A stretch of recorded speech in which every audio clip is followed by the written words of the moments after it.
Hi, if you're watching this video, that means you're planning to start up a business. When you're starting a business, there are a lot of questions in your mind. What business to get into? Should I take a franchisee or should I start my own? You have a lot of questions as such. I personally feel franchisee is one of the best options today. The reason is any business you go in for, one is the biggest important thing is the procurement. And if your procurement, your designs, your products is good, the business will automatically flourish.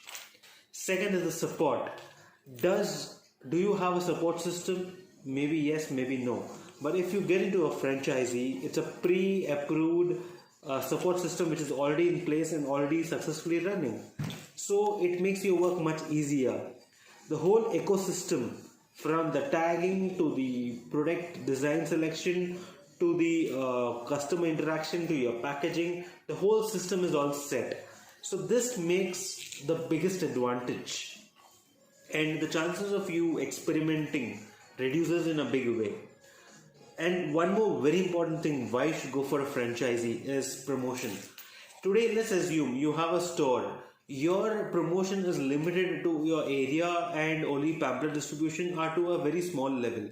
Whereas if you take a franchisee would have a lot of brand endorsements, a lot of actresses or celebrities who will be promoting them. They would be going for hoardings. They would be going for television ads. They would normally go for a much bigger scale of advertising so that all the franchisees gets benefited overall. So basically what you want to spend on a limited way, on that same limited way, your reach and your magnitude of advertising will be on a bigger frame. So now when you have decided to get into franchisee of a company, let's understand what are the important parameters or what are the points you have to really look in to decide a right franchisee of a right product. First and foremost, the most important thing is interest. The product or the service which you're going in for, it's very important that you should be interested in it. For example, if you are somebody who loves fashion and glamour, the kind of business what you should go in is more fashion related or accessory related. If you are somebody who's a food lover, who likes cooking, food and beverages must be the segment which you should actually go in for. Because it's always said that the product what you love and you should love what you're doing. And for your business to be successful, you should love the product and the business line. Second most important thing is scope. Today, if you're planning to start any kind of a business, you always need to understand what is the kind of scope it has. Scope in terms of business on a longer level, scope in terms of the product line, what is the target audience, what is the future, what is the kind of business you might expect going ahead, and how longer would be the demand forecasted. Third important thing is what is the kind of support you get from the company in terms of support, in terms of functioning of the organization, support in terms of customer handling, support in terms of hiring people, support in terms of procuring fresh designs on a regular interval. So it is all the support comprising what you get from the company. Next important factor is price of the product. Now, why price of the product is important is, see, whatever you're selling, it is really important that it has a mass appeal of customer ready to buy at that price. Today, if a product is priced so high, obviously if the price is very high, it is more like a luxury and it's very limited product line who comes in there. But if it is priced properly in an appropriate way, yes, you have mass people coming in and the kind of sales would also be pretty high. Inventory and the shelf life. Now that is an important factor, because assume that if you are into a product line where the shelf life is very limited, what happens is after 2-3 days it is by default that the product gets spoiled. It might be a product or it might be a food product or whatever, it gets spoiled. So that by default it ends up with your loss, or it ends up in increasing the price of the product line. So that also plays a very important role, that what is the shelf life of the product or service what you're planning. Next important thing is how authentic or genuine is the product. Now, whatever service you're dealing with, is it authentic? Are you giving the right product? Because that's very important, because that is what is going to take your business longer. Next is the margins it involves. Now, the kind of margins involved in your business, is it a margin which will help you only to survive, or is it a margin which is going to take you a long way for you to grow and for improving your business?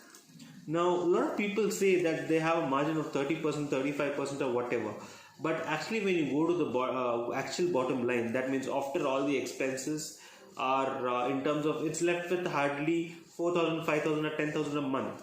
If that is the kind of margin what you make, there's no point getting into any kind of franchising like that. Next important part is the detailed investment analysis. That means what are the franchisee fees it involves, what are the kind of interior costing it involves, what are the rentals, what is your employee costing on it, what are the legal hurdles. Employees play a very vital role. Now, a lot of industries are purely dependent on employees, and if the employee is not available, if employee goes off, the whole ecosystem gets spoiled. In terms of replacing it with a new employee becomes a major challenge. Especially this is something we see in the food and beverages industry, where even if you're hiring somebody else, the training, the taste, that becomes always a major challenge. So that's a very important factor which you'll always consider, which you always have to consider by deciding the right franchisee. Next important part is what are the kind of risk factors involved while doing the business, which might be legal and normal hurdles, like if it's food and beverages, the taste not being proper, people complaining that something is coming with the food and things like that, or if it is a product line, if the product is not of a good quality, and if there is a hurdle based on that, and there are a lot of parameters which you'll have to factor in while considering the right franchisee for you. Next is competitive analysis.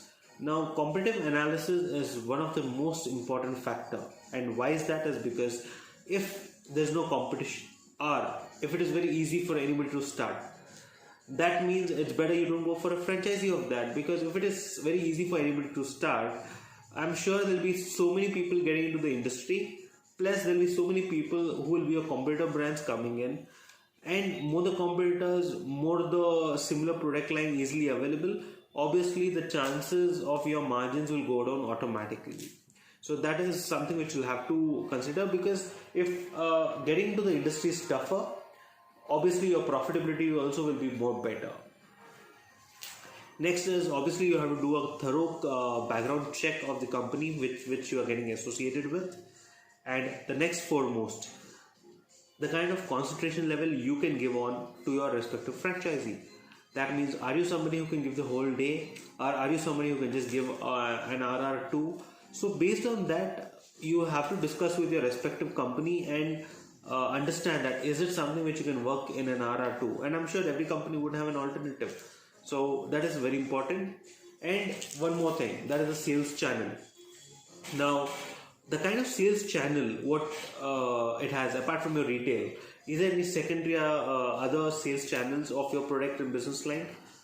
Like, let me say food industry. Food industry today almost 60-65% of the sales of the food industry is going through Uber Eats or Zomato or Swiggy. So it is highly dependent on them, and their policy structures would obviously affect your sales or your margins. Same way, considering the same way, every industry has its own dependency, whether it's a social media dependency or a third party dependency. So you'll have to also factor in that important factor before deciding the right franchisee.